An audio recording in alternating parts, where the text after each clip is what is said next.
in Ohio. They burned vinyl chloride, and when you do that, it releases hydrochloric acid into the environment. So acid rain is almost inevitable at this point. This TikToker, Kate the Chemist, claims there's acid rain in Ohio. But is this true? First, let's see who's behind this information. Kate Bieberdorf's bio says she has a PhD and is a chemist, professor, and best-selling author, which sounds pretty impressive if you ask me. These are all really green flags, but misinformation can be sneaky. Even if someone claims to be an expert, you shouldn't just take their word for it. I practice a media literacy tip called lateral reading. I love TikTok open a few new tabs with keyword searches about Bieberdorf.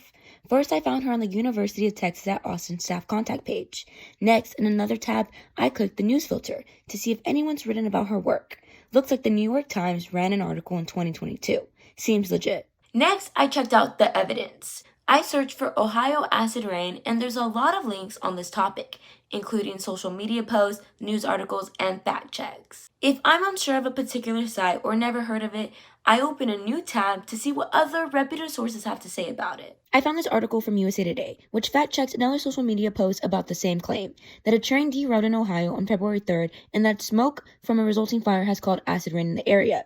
The article says some of the cars that derailed contain a hazardous gas called vinyl chloride, which breaks down into hydrochloric acid, a component of acid rain.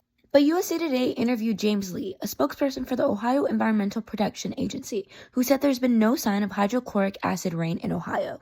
It never hurts to check out other experts. I read this fact check from PolitiFact, which quotes a professor from Ohio State University's Atmospheric Science program, who made an important point. In order for there to be acid rain, it needs to rain. And by the time it did, 5 days later after the accident, the chemicals would have been gone. So we'll rate this claim as not legit. This was a scary claim made during a breaking news event, and it's easy to get caught up in the moment. Always read a lot of different sources to get the full story during a crisis.